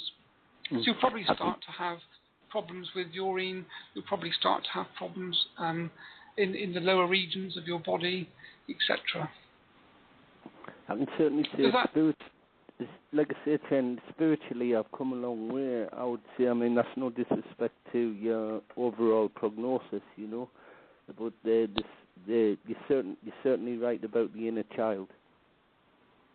I can honestly say that that is an absolute brilliant perspective. Okay, now how have you actually been working on yourself, young man? It's obviously a very difficult thing to do. Well, like I say, more I think since before Christmas, Chen, I had a good sit down, a good think, and look at things in a different way, you know. And there's certainly spiritually, there's a lot of things been happening, as Tim will confirm, you know. And like I say, at the minute there's something going on. There's something going on with us at the minute, which is very concerning, and it does involve me up the upper regions of my head, you know, and that's what I'm concerned about at the minute. But certainly spiritually, I'm more aware. Yes. Okay, because in my opinion, again, what would be very helpful from a guidance perspective is if you've received what we would call negative treatment in any way, so any form of trauma, rather than seeing yourself as a victim, if you look at yourself, if you try to look at that way. No, if you try to look at it as an opportunity to learn, almost that you've received maltreatment, negative treatment, but you can try to turn it around and see that this actually could make you a much stronger person, and you're actually in a position then to move forward with a different type of perception of reality to those around you. Because looking at your energy now, I can see that your third eye has started to open slightly, and also there's a chakra, a small chakra at the back of your head, and that's also started to open slightly, which would mean to me that you're probably starting to hear voices, or you're certainly starting to hear things that have been unattainable to you before. Well, it's something, I know it sounds strange to some people, but there's certainly something been there since, as for chakra, as for spiritually, as for voices. It's not like where the medical profession would put it down is schizophrenia and stuff like that. It's not voices as in a bad way, but it's like sometimes I can go to, how can I put it, I can go to sleep on a night time and then the next day no knowledge of something that I had previously no knowledge of. It's almost like a download to a certain degree, I guess. Yes. Yes. Obviously, Tim would confirm that, Yes, and the differentiating point, of course, is the type of information. If something negative connects to you, negativity is negativity. It's a low vibration, and all they will ever do is basically, they work from an ego perspective. So all they will ever try to do is try to make you give them permission to control you and to basically suck your spiritual essence, your etheric energy. Yeah. It's almost if I have an understanding. I mean, I know this sounds crude, but it's almost if I have an understanding of what happened to us when I was a child, and it's to the reason why. Yes, because of course what you must realise is that everything that happens to you in the physical body on this planet, you have agreed to in principle. So before you enter into the birth canal, you've already agreed to what we call the core events. So whether you get married, whether you get divorced. Yeah, almost as if it's set out. Yes, it is set out there. So there are core things that will happen in your life regardless. So let's say you were supposed to be involved in an accident which would debilitate you enormously. That basically you'd have agreed to that, and that will definitely happen at some point in your life. So certain things that from a spiritual perspective you have no understanding of, but there are things that you've pre-agreed to happen. Other things are left to chance, really. So there are things, obviously, that will happen to you that you may not have agreed to happen, or you may find yourself in a position whereby negative things have happened. But it's all down to the actual involvement of the spiritual essence, the energy that you carry inside yourself. I know spiritually, Chen, since say November of last year, spiritually I've got more of an awakening. Okay. Yes. And why do you think that is?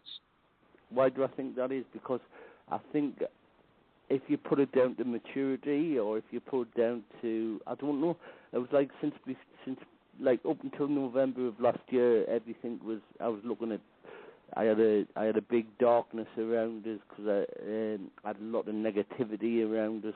But now I'm like, it's like since November, it's like things have changed within myself. Yes, the word I would use is acceptance. Have you found that you've accepted the experiences that you've been through, even though they've been, or you would term as being very negative? I always, like I said, Chen, I always used to say to myself, by accepting the negativity, well, like something happened to us when I was a child, it was really bad and everything, and I used to, and now it's almost as if I can understand what happened to us and as to the reason why.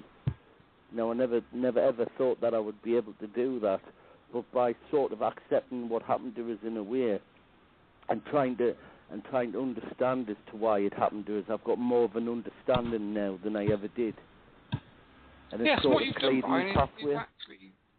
What you've actually done is the right way of looking at things, is actually to go back, as much as it must be painful to do, and many people block out the experience, to actually go back and relive it, but actually relive it with a view to accepting what's happened, because you can't change the past. And what that will do is it will change your vibration, and it will actually put you in a different place to move forward. Those people that can't accept the things that have happened to them will never move on. This is one. It's almost as if I've got a different perspective of the future. Yes, and you must remember, each one of you on this planet is individual. You're all having a very individual expression of your physicality, if you like. But collectively, there is much that can be learned. So the things that happen to you, you can actually turn around and use them in a positive way to help other people that have been through similar circumstances. Totally. Thank you, Chen. That is really enlightening, that. Good, and I'd like to say to you, well done, young man, because you're doing very well in very difficult and extreme circumstances. It's like I say, it's for the future of Mother Earth, isn't it? To enlighten other people and to bring them on for the next level in life. As a species, you're starting to move forward. As much as obviously the negative fraction is trying to hold you back as much as it can, you will move forward. And obviously, the only way you can move forward is as a collective, not individually. And I truly believe that's what's happening in my life. Although there's going to be in the future, in the next few weeks, there's going to be a little bit negativity. Well, a lot of negativity there, but it's something that I'm going to have to handle, and that's going to knock us back quite a bit. But I know I can go forward because I know I've got an enlightenment, Yes, if you just embrace the events that occur and see them that they can't harm you. At the core, when you take your last breath and you pass back into spirit, as in you die, you lose the physical body, and all of those things that happen to you and the hurts and the pains you don't take with you. So in a way, you've got nothing to lose. You've only got things to gain. Yes, thank you, Chen. That was very enlightening. And I can say for the benefit of the listeners, that was absolutely spot on. Thank you, Chen. Okay, thank you very much. And respect to you. Bye-bye. Thank you. Respect actually goes to all of you, because living here on this planet at this time in a physical body is very demanding. So from a spiritual perspective, we actually respect you all more than you would respect us, or we would require the respect from you. What you're doing is instrumental in the progression of your species and of the not just planet Earth, but many galaxies. Yeah, Chen, before you ask if you got any more questions, Tim, I've asked a few more people they want to read, and we'll wait for that. But Chen, do you want to?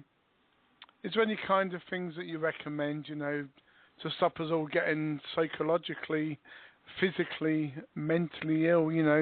What can we do? Is it all about the Eastern diet really that can, the vegetables, the fruit, the spices, the healthy laughter? Is that what we all need to do, really? Or can we sort of live in the Western world as we are, watching what we do? Well, it's like everything, young man. There's two sides, really. First of all, if we relate or metaphorically relate to a vehicle, let's say a car, for instance. A car's a physical entity, but by itself, without a human being to drive it, it's useless. It can't do anything. You have to put a human being with knowledge inside the car to drive it. And then once the human being's in the car, to start the car, make it run, obviously the engine must be in a reasonable condition, and obviously you need oil. So without oil to lubricate the engine, you're not going to go very far. So the same really relates to the human being.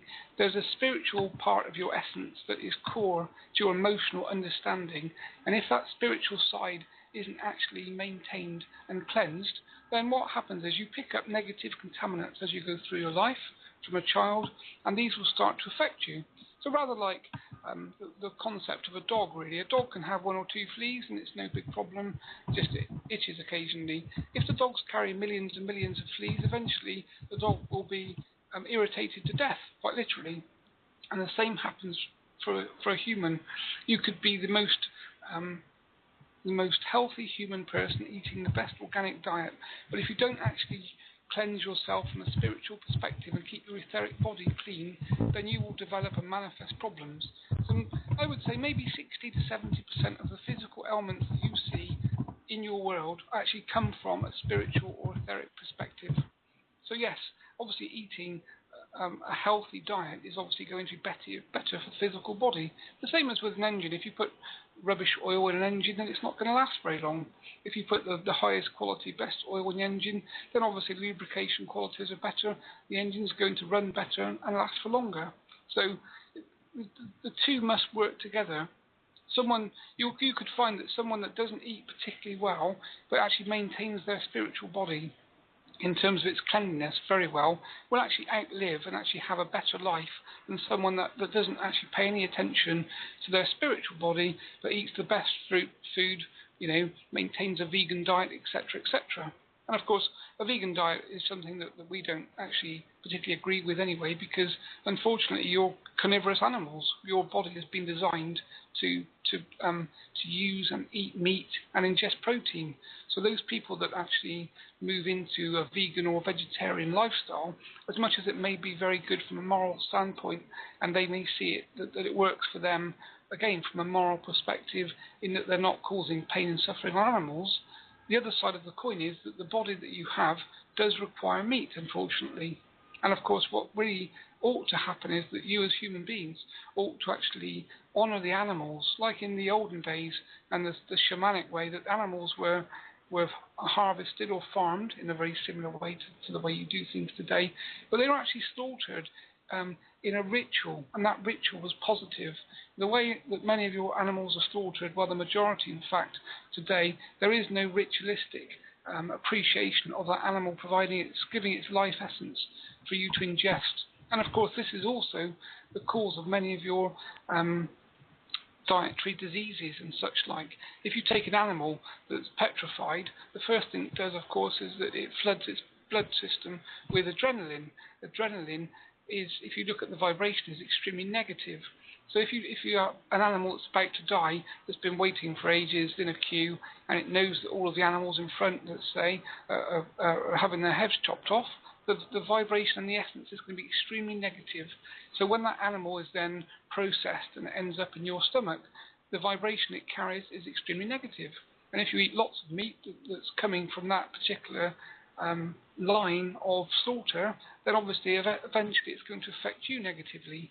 Whereas if you look at an animal that's been ritually killed in a positive way, it's led a good life, it's happy, its vibration's positive, and if very quickly its life's taken, there is no adrenaline, there is no negativity, it's led a good happy life, and when you ingest that animal, it's going to actually interact positively to your own essence, if that makes sense. Yeah, my time in Somerset with Joe, Joe from Street, he's listening tonight, and he's a Reiki master. Joe never believed in meat. He used to eat meat.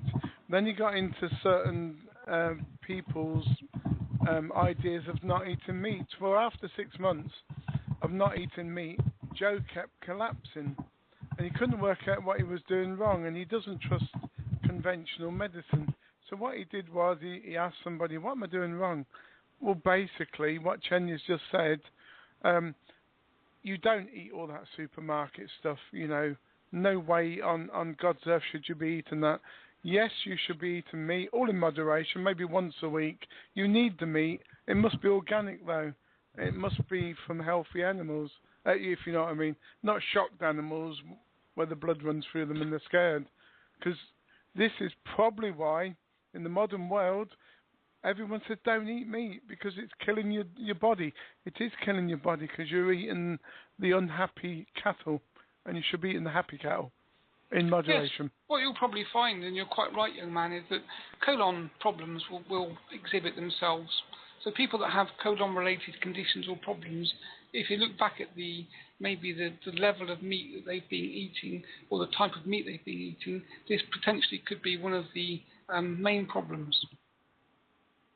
And again, if you look back into your ancestors, look back into the native tribes, they consumed all of their animals. So the heart and the liver and all of these, the offal parts were all consumed. Now, of course, these parts actually contain much of the reconnective tissue that your bodies need. So as the Western world's moved on, people have shied away from offal, and this actually contains much needed structures and connective tissues that you don't get from purely muscle, the meat that you eat.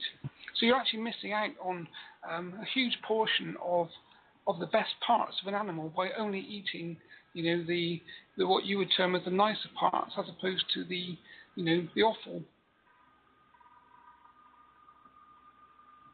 Yeah, absolutely. Tim, do you have any questions? Yes. I think when our friend Brian was receiving his reading, you, Chen, mentioned that his spirit state would influence the health of his body chakra points and heart chakra and maybe spleen chakra and so on. It would be in his lower quarters that he might experience disorder and discomfort as well. So these are basically what you're describing as something psychosomatic. It's a psychosomatic effect. Is that right? That sort of thing I would agree with. If you look at Brian, mainly his lower chakras, root chakra, solar plex chakra, are completely closed. So energetically, there's no energy movement through those chakras at all. Okay. Now that I know that, I'll be able to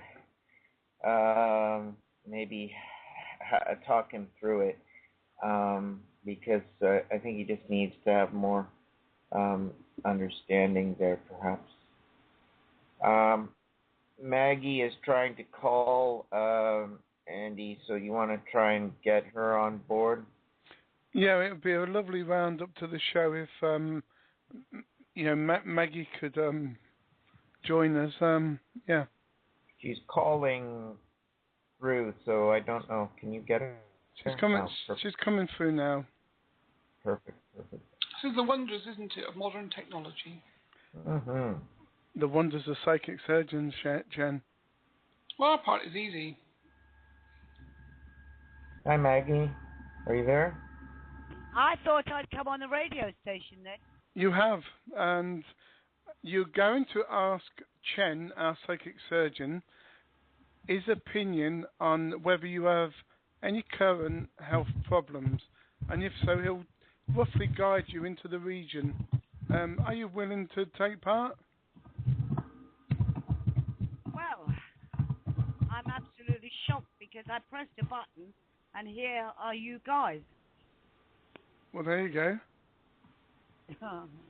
Well, Maggie, while you're here, Chen has done a reading on Joanne. We'll explain it later or tomorrow. Myself, Brian Clare, he's been spot on. He doesn't know about any of our health problems. And we just were looking for one more. So I said to Tim, ask Maggie. Right, so what do I say to Chen? Do I say about what a doctor said to me a year ago or not? No, all you do is ask Chen to... Chen, take over. You know what you're doing with Maggie. Oh, it's Chen said, hi, Chen. Hello, young Maggie. I wish I was. Everyone's young in spirit. Yeah, that's right, darling, we are, yes. Just the physicality that ages, my dear. Yes. So if you can just give me 5 seconds or so to scan, well, not me personally, of course, but my guides to scan the etheric, then I will come back with our opinion. Okay.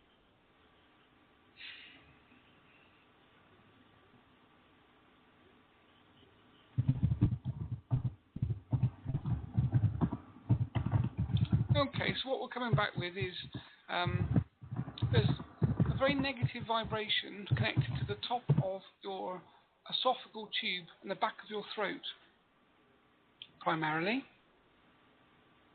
Right. Looking at your chakra system, I can see that you obviously spend much time either meditating or indulging yourself in yoga or something, because your vibrations very adapt to those particular frequencies. You also have an area of negativity around both the tops of your legs, straight across the top of your lower body.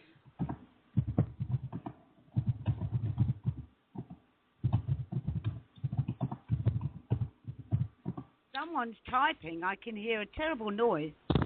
Yes, and I would say as well, looking at your lungs, obviously, have you smoked much? That would be my complete opinion. Yes. Okay.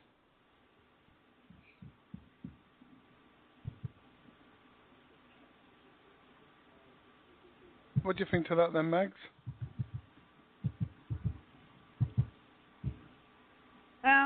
I don't know. I'm totally lost. I'm totally surprised. Okay, what bits can I help you with, my dear? I don't know. For an old dear, I'm quite fit.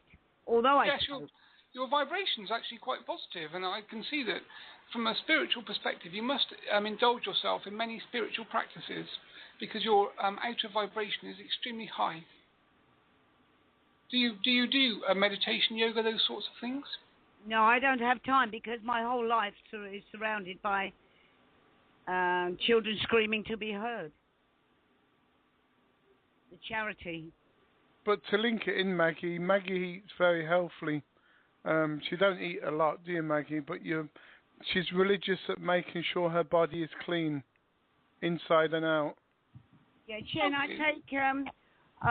I don't believe in drugs from the doctors, the pharmaceutical companies. I think they're killing people. Well, we know that anyway. And I will always go to alternative medicine to get myself well.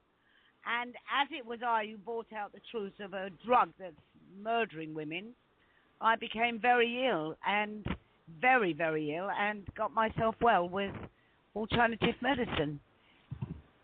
Okay, what things did you actually make yourself better with? I had very, very severe osteoporosis, which I reversed with coral calcium, which comes off the coast of Okinawa, off the coast of Japan, from the island of Okinawa. It's called coral calcium. And then every day religiously for 20, 30 years, I drink 2 fresh lemons every day, squeezed. I take 2 cloves of garlic daily, vitamin B100 complex, lecithin for the memory, vitamin E for the blood, and when I was on HRT, they said I had an underactive thyroid. And they had me on thyroxine, 100 milligrams a day. So I stopped that completely, and I take an alternative little tablet. And everybody knows I'm fit and well for my age. A year ago, I was diagnosed with suspected tumour or a cyst, and they said you have to have an operation within 7 days. Well, I said, sod off. And I'm still here. But well, I went on to bicarbonated soda, which clears out the system and can shrink any cysts or tumours. It's also very good, interestingly, for cancer. So you tend to find that cancer patients, if they look at their pH levels, will be very acidic, and that bicarbonate soda actually helps to reduce the acidity, and it basically removes, because of course cancer requires sugar to live, so bicarbonate soda taken orally daily is also very good for people that are suffering with some type of cancer or some type of yeast infection. That's right. I read up on it, yeah. They wanted to put a catheter inside of me, and I said, no way. And I just took my bicarbonated soda, and since then I'm fine. Okay. Do you ingest that daily, just off a teaspoon, or do you mix that with something else? I mix it with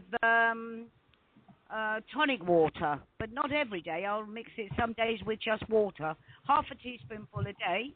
And the reason I take tonic water, if it's got to have the quinine in it, because when you get to your 70s, you can get cramp, and the tonic gets rid of the cramp. This obviously increases electrolyte level, I assume. I would presume so, yeah. Yes, it's salts, isn't it? So your body starts to become depleted in salt. So also not liquidizing, but pouring hot water over sea salt would provide the same thing as a tonic water. It would replenish the electrolytic levels of salts in your blood. Oh, I didn't know that. Right. Yes, but that could be. Yeah, but then the vitamin E also helps with the blood. Yes, I mean, ultimately, all sorts of vitamins, amino acids and such like are composite components to be healthy. But ultimately, eating a good diet, but doing so with the right mental attitude makes more difference almost than you could take many, many vitamin tablets. But if you're actually eating the right foods with the right mental attitude and keeping your spiritual, etheric body clean from negativity, would actually provide you with a much better physicality, if you like. What I do, because I have a very poor diet and I don't eat meat at all, but I do make sure that I have every single day one avocado, because one avocado, as you know, gives the body all the vitamins and minerals that it needs. So if I don't eat, it doesn't matter. I still have my avocado, lemons, garlic, and everything else. Yeah, it sounds like you ought to write a book, my dear. No, I don't think so. No, I just need to keep healthy so I can stay around to help the children more. Yes, and obviously you're doing a very worthwhile and positive thing by doing so. Yeah, but I just don't believe in the medical world. The medical world has its positive side and negative side. Obviously, if you're involved in a car accident and you need a surgeon to put your body back together, there wouldn't be much point in looking at alternatives. You need to reconstruct the physicality. But obviously, the major problem is, unfortunately, is that many of the good drugs that have come out of the medical fraternity have been, or if you like, the financial side of the medical community is what's actually working against the availability of some of the good drugs. Because many drugs actually are based on plants. So many of the good drugs that are used by the medical fraternity are actually plant-based products. But of course, because they don't want to use the original plant because they need to patent it and such like, they obviously have to make it into a chemically based or synthesized tablet that they can sell. They wouldn't want you walking out, just picking plants up and eating them, giving you the same types of recovery. Well, that's right, because that's what I discovered 20-odd years ago when I did the HRT campaign, that all drugs derive from herbs. Yes. So what these companies normally do is they normally look at the benefits that certain plants or things give you, and then they try to synthesize it at molecular level to provide you with a chemical alternative. But of course, what they don't take into account is that everything has a vibration. And if you take a naturally derived plant, it has a certain vibration. Even though you may be able to reconstruct the molecular level or the cellular level, you won't get the same vibration because, of course, it's not being grown on the planet. And hence, they won't get the same type of healing. That's right. Well, in Spain, because I spent many years in Spain as well, and the doctors there, the GPs, when they study in alternative medicine and traditional medicine as well. So although you can go to a doctor here in England and you can say, well, I'm taking a vitamin, whatever, and they don't like to hear that. But in Spain, you can say to a doctor there, well, what do you think to this or that? And they're on both sides of the coin, as they say, It's a shame that the British doctors are not like that. Well, it's just unfortunate, isn't it, really, that as you say, the training for general practitioners these days doesn't actually start off with normal plant-based learning. So they don't tend to learn about. Doctors don't really understand the mechanics of the human body and how it operates, what it needs, what vitamins it needs, and what the planet gives you. Because everything a human being needs to exist in purity from a viable health perspective is on the planet. So you only need to look outside, and normally where you live, if you look at the native places, somewhere in like a 10-mile radius to where you're living should be all the things that you need for that position of the planet or equatorial place that you live to provide you with the healing that you require. I know that when I travelled the world when I was a young girl, and I went to many third world countries, and there was not all the diseases in those countries as there are now. And the food was amazing because it was all homegrown without chemicals and things like that. It was amazing, really was. Because what I did find out that most of the foods that are grown with these chemicals, there's a lot of estrogen in them. It's the same with the water. Estrogen's in the water. And when I spoke to a professor about the estrogen in the water, and I said to him, well, all the media keeps saying, well, it's the hormones that women are peeing down the toilet. He said, Maggie, it's got nothing to do, the water's got nothing to do with the hormones being peed down the toilet. He said, what it is, the chemicals that are used 6 or 7 times to try to purify the water is mimicking estrogen. So I tell everyone, do not drink the water from the tap, because all estrogens are carcinogenic anyway. And that's why we have so much cancer in the world. Yes, you're probably right, my dear. There's many reasons that cancers form. Well, the third highest rate of cancer in the world are the children born to women on the contraceptive pill. That's a fact. Yes, it does actually point in that direction then, doesn't it, my dear? Yes, it does, yeah. Sorry, I keep interrupting you. I get so wound up about drugs and things, what they give to Well, it's a people. very interesting conversation. I find you quite interesting to speak to, you know. Oh, thanks, darling. Actually, Maggie's very knowledgeable, and some people, even including myself, we think, nah, she's old, she doesn't know what she's talking about. But publicly on air, Maggie, you do know what you're talking about. Chen has only confirmed what I already knew about your advice. And, Yes, what Maggie's saying, essentially, I mean, obviously, you can't really summarise problems for everything, but ultimately, everything that she said is right to a certain degree. And you must bear in mind, of course, that you only become wise with age. You must live and experience to have wisdom. And unfortunately, children these days don't really listen to their grandparents, and of course, that's where the wisdom could be used. Can I bring up a personal question here, Maggie? Yes. And it's only because Chen has mentioned it. Chen has said you've got an off. It's basically a throat swallowing issue, maybe. Now, Maggie actually does smoke, and she's hoping that her liver is cleansed with the treatment she takes, her lemons, etc. But she does have, when she gets very tired, a cough, which is relevant to what you've said. Now, is there can you cure that as a psychic surgeon for her, or? No, it's a cough I've had practically all my life. When I get tired, I really cough. During the day, there's nothing. but there may be some way that Chen can either advise or maybe cure it. Been with me for years. We can certainly perform an operation, as we've done with other people on the radio show, over the next day or two whilst you sleep. If you're happy, we will actually basically perform an operation on your etheric body. Yes, okay, Chen. Okay, so that would be quite a good follow-up, young Andy, wouldn't it, really? We've got a couple of people that we're going to work on after this particular show is over, and maybe we could, or you could follow up in time to come to see if they've actually made any positive improvements.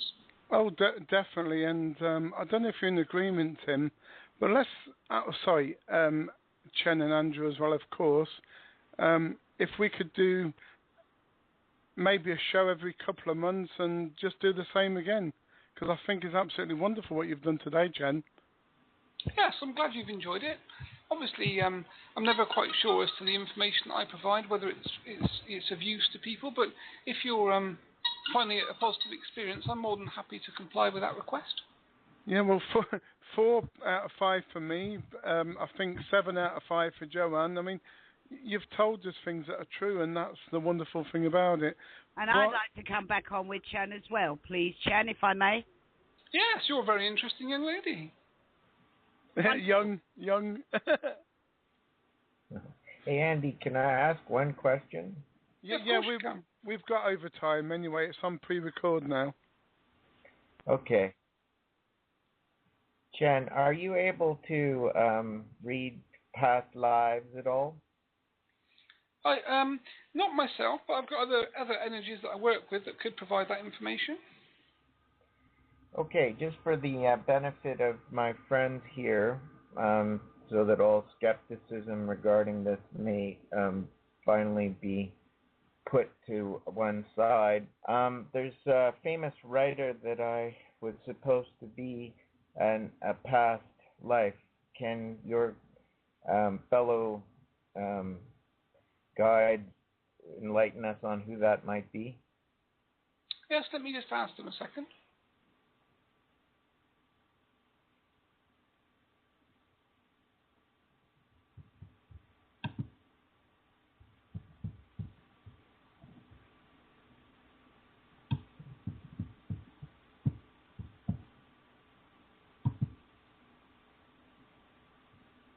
Okay, well, I'm unable to answer that question, I'm afraid. I've got nothing coming back at all. Nothing, eh? All right. So I do apologise. All right, that's fine. I want to ask a question in Chinese just to see if my Chinese is good enough for you. Yeah, of course. Okay. This question is, and I'll translate it in English later, or maybe you can. But anyway, let's see if I can do it here. 当讲的艰难开始的。